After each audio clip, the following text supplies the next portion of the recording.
Une fois politique, Duel reçoit deux personnalités. Nous allons le présenter tout à l'heure, mais avant tout, mesdames et messieurs, prenez bien évidemment notre coutume. Nous demandons à nos invités de prendre la main. Celui qui choisit la main, c'est avec lui que nous allons commencer nos questions, et celui qui ne prendra pas la main, ce sera avec lui que nous allons conclure. Nous parlons des élections telles que prévues. Mesdames et messieurs, est-ce que ça vous rassure quelque chose? Est-ce que ça vous rassure la paix? Ça vous rassure la tranquillité? Ça vous rassure le bon fonctionnement de notre démocratie chère acquise? Ça sera sur cette question que nos invités vont débattre. Ils sont là, j'ai dit bienvenue mes invités. Merci. Merci. Maître Oscar, je rappelle que ce n'est pas la première fois, c'est votre deuxième fois de passer dans cette émission. Vous êtes avocat au barreau de Kinshasa Matete, vous défendez les droits des faibles, vous êtes le chevalier de beaucoup de personnes bien évidemment, mais aussi vous êtes candidat député provincial de l'IMET, on en parlera au moment opportun. Et Maître Richard Kabatela, vous êtes aussi avocat au barreau de Kinshasa Matete. Vous défendez aussi le droit des faibles comme il faut. Vous êtes partout dans le média, vous n'êtes plus à présenter et vous discutez autour de cette question des élections. Alors, qui prend la main? Je prends la main. Vous prenez la main, Maître Oscar. Qu'est-ce que ça vous inspire, les élections? D'abord, il faut rappeler à nos téléspectateurs que la RDC sera dans sa troisième formation des élections, s'il faut le dire, depuis 2006. 2011, depuis 2016, mais les élections, en fait, les élections qu'on aura tout à l'heure ne seront pas les élections de 2016, bien évidemment les élections de 2011. Maître Oscar, qu'est-ce que ça vous inspire, ces élections? Merci, messieurs les journalistes, pour l'invitation. D'emblée, je dirais, les élections, c'est un droit civique. Ouais. C'est un droit civique que chaque peuple exprime pour désigner ses dirigeants. Alors, les élections 2015-2016, parce que nous sommes en pleine période électorale, donc l'année 2015 et l'année 2016 sont décrétées comme telles. Ces élections nous inspirent un grand changement. Un grand changement tant attendu par le peuple congolais qui a été dirigé durant 16 ans. Ici 2016, 15 ans, 16 ans par les régimes en place. Voilà. Alors, Maître Richard Kabatela, qu'est-ce que ça vous inspire, ces élections? Merci pour l'invitation. C'est un honneur. Vous avez dit que j'ai été sur les médias, plusieurs médias, mais je n'ai jamais été sur la RTGA, c'est la première fois. Ah, ok. Donc, les élections, comme tout le monde le constate, m'inspire beaucoup de choses. Si je me mets à les présenter ici, je crois que je prendrai 5 jours, 6 jours à la RTGA. Oh là, donc nous on a que 27 minutes. Mais du moins, brièvement, ces élections de 2006, de 2011 qui continuent, parce que aujourd'hui c'est le cycle de 2011, et on parle des arriérés, m'inspire plutôt les conflits. M'inspire un choix mal fait et m'inspire une très mauvaise jurisprudence parce que fait et organisé dans un contexte où quelqu'un ne peut pas faire un choix. Comment ça? Expliquez-vous. Parce que, au regard de tous les éléments qui peuvent composer un processus électoral crédible, on n'en a pas eu à tenir compte. Et s'il faut prendre ne fût-ce que les élections passées de 2011 déjà, dont les cycles continuent jusqu'à ce jour, on n'a pas eu à faire le bilan pour voir qu'est-ce qui a manqué, qu'est-ce qui a fait qu'en 2011, qu'il y ait eu tout ce que nous avons vu, et aujourd'hui, nous pensons que si il faut continuer avec le même cycle, dans les mêmes conditions, nous risquerons de ne pas encore faire de meilleurs choix, tant entendu par le peuple, comme tu l'as dit. Voilà.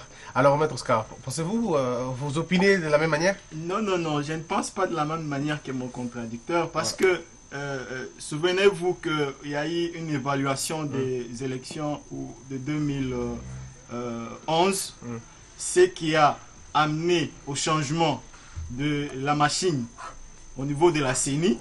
Donc il y a eu une nouvelle commission chargée des élections. Il y a eu même la révision de la loi électorale.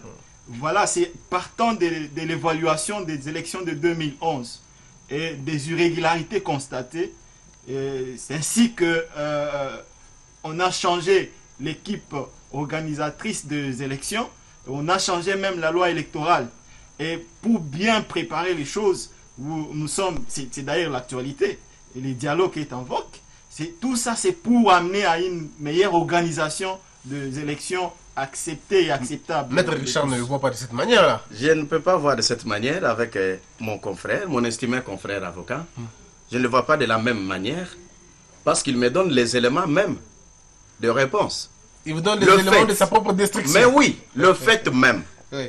qu'on puisse requalifier certaines choses, qu'on puisse revoir la commission et la crédibilité même des animateurs de la CENI fait partie des éléments même d'un processus électoral. Vous doutez Est-ce de que... qui? Vous doutez Non, de non, qui? écoute, je ne peux pas parler à ce niveau des individus. La question que nous pouvons aujourd'hui nous poser, est-ce que ces membres aujourd'hui sont crédibles? C'est un. Dans quelles conditions? Et la loi électorale aujourd'hui, mais cette loi est controversée. Elle continue à être controversée. Pour preuve, il y en a qui demandent encore à ce jour qu'on puisse revoir, parce qu'on parle des élections de 2011, qu'on puisse encore introduire le nouveau majeur. Ça, c'est un. Et des deux, aujourd'hui même, ces nouveaux majeurs, parce que c'est leur droit, ils doivent voter. Et les partis, certains partis politiques veulent ça. Et aujourd'hui, quand vous privez à quelqu'un un droit qu'il pouvait exercer, mais ce sont des remous.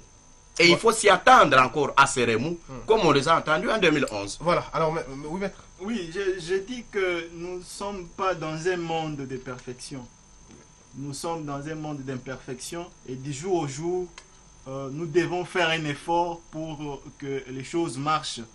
Et en écoutant mon estimé confrère, c'est comme s'il cherche que les anges viennent organiser les choses. Vous dites que votre confrère cherche les anges? Oui, oui. Ici, nous sommes tous Congolais. Oui. Nous n'avons que Congo comme pays. C'est à nous de mieux organiser les choses. C'est ainsi que je dis que les dialogues en vogue, c'est aussi l'une des raisons qui fait que nous puissions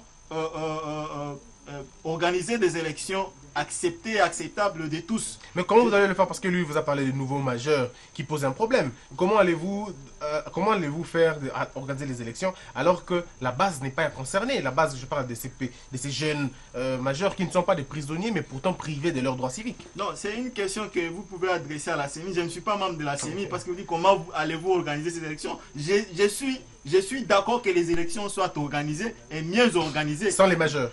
Non, ça je ne suis pas d'accord. C'est ainsi que le dialogue amènera à ce que les majeurs soient enrôlés.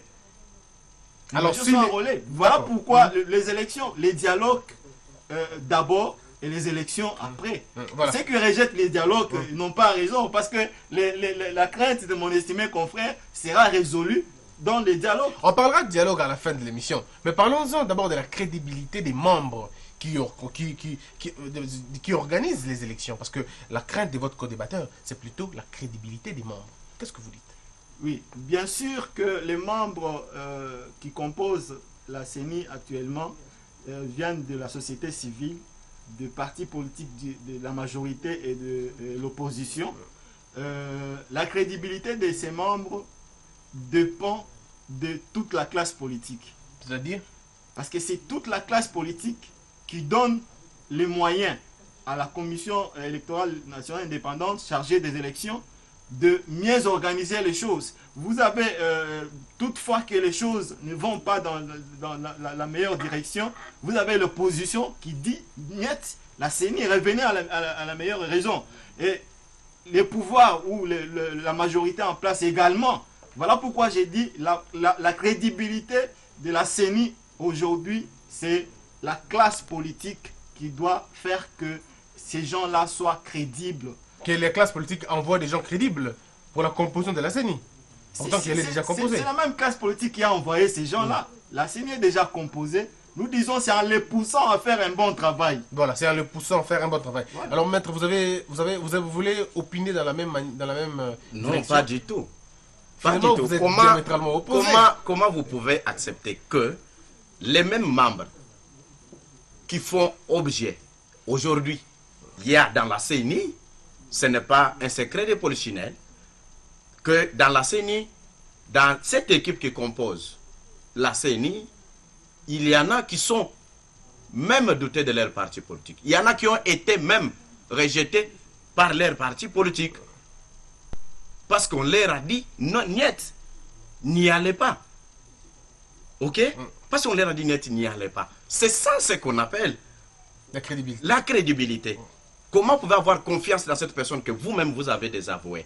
C'est pour cela qu'il faut revoir certaines choses. Comme quoi, par Tous ces exemple? éléments, oui, mais Seriez-vous c'est en ça. train de dire qu'il faut Oui, mais répondre, il faut écoute, revenir avec que tous les membres, Hmm. nous sommes partis politiques. J'ai dit, ok, dans notre parti politique, nous vous envoyons tel. Et cette personne est acceptée par le parti politique en question. Mais quand vous dites, dans ce parti politique, dans cette institution, il y a tel qui vient de telle composante, mais que la même composante dont vous parlez dit non, nous ne le reconnaissons pas, ça pose problème. Ok? Ça pose problème. Et même cette même personne n'engage même plus sa confession, sa confession, sa plateforme. sa plateforme. Il ne sait pas revenir pour rendre compte. Parce que quand nous envoyons la personne, vous nous représentez. Vous venez nous faire un feedback. Vous nous donnez le rapport sur comment l'institution se déroule pour que nous puissions aussi nous préparer. Alors, mais Et par le fait que vous ne venez pas parce qu'on vous a désavoué, à ce moment-là, même l'institution devient moins crédible. Alors qu'est-ce que vous proposez finalement? On arrête, on attend en Je 2016. propose. Qu'est-ce qu'on fait? Je propose effectivement, parce que nous sommes dans le même processus, qu'on requalifie certaines choses qui sont douteuses. Comme quoi par exemple? Comme la commission électorale indépendante, certains membres qui prétendent être représentés certaines plateformes, certaines confessions religieuses, et qu'on a désavoués, qu'on puisse les mettre à côté et qu'on arrive à un consensus. Comme qui a été désavoué? Je n'ai pas besoin de citer ici les personnalités désavouées, ils se connaissent. Voilà, mais alors, donc Ce n'est plus une actualité. si nous comprenons, ce que vous voulez qu'on réqualifie les choses. Évidemment, Voilà. les En choses réqualif- doivent être réqualifiées avec, le confrère l'a dit même, avec le consentement de tous.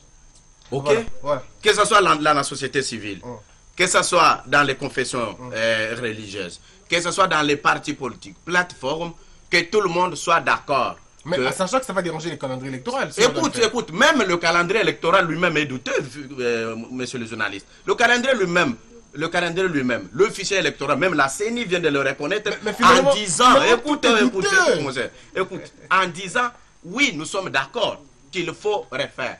Parmi les éléments qui donnent droit ou qui font qu'un processus, parce que nous sommes dans le processus, soit crédible, il y a tous ces éléments. La neutralité de l'institution qui organise et de ses animateurs. Et nous avons tous ces éléments. Le fichier électoral qui pose problème. Et il y en a qui demandent qu'on puisse le refaire. Et tous ces éléments font que tous ces éléments dont on doute doivent être requalifiés et refaits. Cela va nous amener à un processus crédible. Alors, maître Oscar. Oui, monsieur le journaliste, je suis un peu étonné hein, parce que mon contradicteur, si il compulse la loi organisant la CENI et même les règlements d'ordre de la CENI, dès que vous êtes membre de la CENI, vous n'appartenez plus à votre plateforme ni à votre parti politique. Vous devenez indépendant d'esprit. Parce que la commission elle-même, elle est indépendante. Voilà. Donc c'est ainsi que vous ne pouvez pas revenir à votre plateforme, vous ne pouvez pas revenir dans votre parti politique pour faire rapport. Vous n'êtes lié au travail que vous faites vis-à-vis du peuple congolais. Parce que, bien sûr, ce sont des plateformes et des partis politiques qui vous ont délégué, mais dès que vous êtes là, vous avez un mandat pour le peuple congolais. Votre co-débatteur demande à ce qu'on puisse réqualifier les choses. Votre co-débatteur doute même des membres qui composent la CENI, doute du calendrier électoral, du fichier. Finalement, votre co-débatteur doute de tout. C'est ça. Ce sont je crois, les artisans ou les anges du glissement. Comment ça? Parce qu'aujourd'hui... Vous traitez votre co-débatteur d'acteur de glissement. Lorsque vous dites qu'il faut tout réqualifier, donc il faut reprendre la loi électorale, donc il faut commencer à organiser la commission électorale indépendante, il faut tout réqualifier. Vous savez combien de temps ça va nous prendre? Et en même temps, c'est les pouvoirs qui vont continuer. Donc, pour moi, la réqualification, dans le cadre du dialogue, d'accord. Voilà, ce qui ne marche pas, le point négatif, venez dialoguer et on va réqualifier dans le cadre du dialogue. Maître Richard, vous êtes acteur du glissement. Ce ne sont pas mes propos, ce sont les propos de votre co-débatteur. Bon, je ne suis pas acteur du glissement. Lui, au moins, il est candidat député. Moi, je n'ai pas à me réjouir qu'il y ait glissement, qu'il y en ait. Cela ne me concerne pas. Mais ce qui me concerne pour moi, c'est la République. C'est l'intérêt général. Et vous pensez que l'intérêt général écoute, je n'ai pas utilisé le quantificateur universel tout. J'ai dit certains éléments. On fait un dialogue intellectuel. Certains éléments. C'est pour dire qu'il y a des éléments où on n'est pas d'accord, nous tous, et il y a des éléments où on est d'accord. Et d'ailleurs, écoute, le confrère évoque de temps en temps, sauf dans le cas de dialogue. Mais il me donne raison. Il me donne raison dans la mesure où ce dialogue, c'est encore un temps. C'est-à-dire on a réfléchi, on a compris qu'il y a quelque chose qui ne va pas, qu'il y a des remous par rapport au processus que nous avons et que nous devons nous mettre ensemble pour pouvoir traiter des questions qui ne vont plus faire couler le sang. Des questions qui sont pas des mauvaises jurisprudences, qu'on puisse les réparer s'il le faut.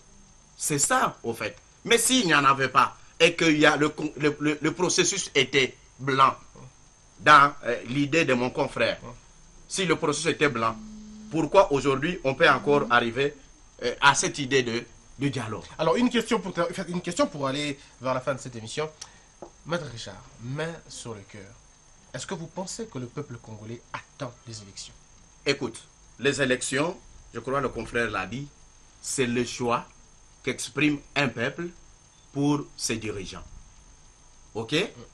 Alors, ne pas attendre, ça serait dire autre chose que ce que le peuple pense. Et nous avons aujourd'hui les députés provinciaux, les gouverneurs et les sénateurs qui ont fait, ils vont maintenant vers un deuxième mandat. Ouais. Ce qui est inconstitutionnel. Il faut avoir d'autres dirigeants au niveau provincial. Avoir aussi des dirigeants au niveau local parce que ça n'a jamais été. Au Congo, ça n'a jamais été. Alors, je crois que le peuple attend. Mais le peuple attend quelle élection? Le peuple attend une élection bien organisée. Où ils vont aller, ils retrouvent leur nom. Ils vont aller, tout le monde a les droits. Tous les majeurs ont les droits.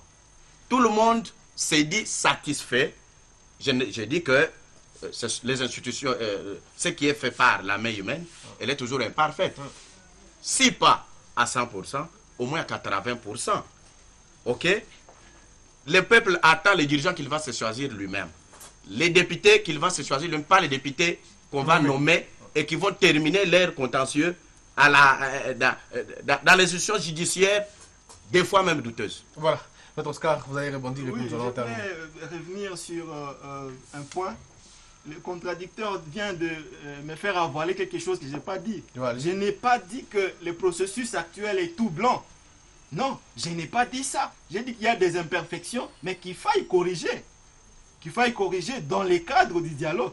C'est par rapport à ces imperfections que d'aucuns appellent au dialogue. Voilà pourquoi j'ai dit les points négatifs, oui, dans le processus électoral actuel, mais ce n'est que par les dialogues que tout sera réglé. Alors nous allons terminer, mais la question est celle de savoir, on parle maintenant du dialogue. Est-ce que le dialogue ne va pas supplanter, bien évidemment, le fonctionnement de ces élections? Parce que ça va perturber les calendriers électoraux. Sur les journalistes, je vais dire le dialogue ne peut jamais supplanter les calendriers ou les élections. le dialogue doit respecter la loi fondamentale du pays. Parce que nous avons une constitution qui réglemente les institutions de notre pays. C'est dans ces cadres, dans le respect de la constitution, que le dialogue doit se tenir. On ne doit pas aller au-delà de ce que prévoit la loi fondamentale de notre pays. Voilà pourquoi j'ai dit, la constitution prévoit un certain délai pour exercer les pouvoirs en République démocratique du Congo. Et ce délai-là doit être respecté. Et aujourd'hui, les contradicteurs viennent de le souligner. Nous avons des assemblées provinciales qui font déjà 10 ans. Des gouverneurs qui vont déjà vers 10 ans. Voilà pourquoi il faut corriger cette irrégularité. C'est pas de leur faute, ils n'ont pas demandé cela. Il faut corriger cette irrégularité en allant aux élections. Et comme il y a des imperfections, c'est par le dialogue que ça sera fait. Voilà. Alors, on va terminer avec vous, Maître Oscar Malamba. Dites-nous, qu'est-ce qu'il faut faire maintenant? Faudrait-il conscientiser le peuple à aller voter? Faudrait-il enrôler les nouveaux majeurs? Ou tout simplement amener toutes ces revendications dans un dialogue? Je dirais, il faut les trois, vous avez évoqué trois points. J'ai dit, il faut les 3 points. Il faut les dialogues. Parce que c'est dans les dialogues que le point négatif concernant le processus électoral, que cela sera réglé. Il faut conscientiser le peuple pour qu'il participe à l'organisation des élections. Il faut également respecter la Constitution. Voilà. Voilà ce qu'il est. Merci. Maintenant, là, ce qu'il faut, c'est cela. Merci beaucoup, Maître Oscar Malamba. Je rappelle que vous êtes avocat au barreau de Kinshasa Matete, mais aussi candidat député provincial de Limete. On en reviendra un autre jour. Maître Richard Kabaté, là, nous terminons avec vous. Vous pouvez rebondir sur ce que votre co-débatteur vient de dire tout à l'heure. Mais qu'est-ce que vous nous dites pour terminer? Est-ce qu'il faudrait-il s'arrêter maintenant et dire pas d'élection? Continuons d'abord à faire autre chose, ou vous pensez qu'il faut aller aux élections mais réqualifier les tirs? Et vous avez votre mot par rapport à l'émission qui vous reçoit pour la première fois. Écoute, monsieur le journaliste, je suis convaincu que lorsqu'on fait un pas de façon cartésienne et qu'on voit que j'ai mal fait ce pas, il faut retourner en arrière pour voir ce qu'on a fait. Et quand vous retournez, en tant qu'être intelligent, ne retournez pas de façon biaisée. Retournez avec toute intelligence. Qu'est-ce que je voulais dire par là? Rapidement, maître. Le peuple congolais a besoin du bien-être. Et ce bien-être ne viendra que quand il a des dirigeants responsables qui tiennent compte de lui. Okay.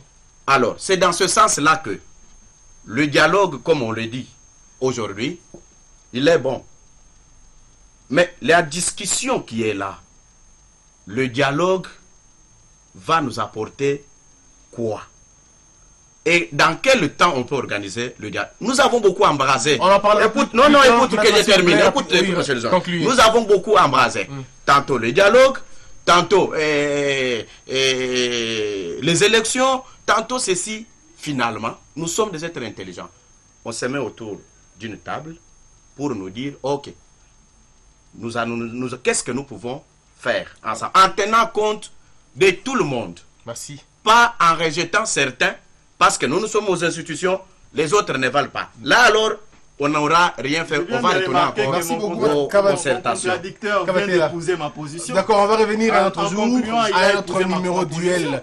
Mesdames et messieurs, vous nous avez suivis à la maison, ça n'est fini pour aujourd'hui. Avec le même plaisir, avec la même pertinence, on vous retrouvera très prochainement. Et notre phrase qu'on a toujours dit, on le dira toujours assez, que la peur quitte nos esprits et que Dieu bénisse la RDC.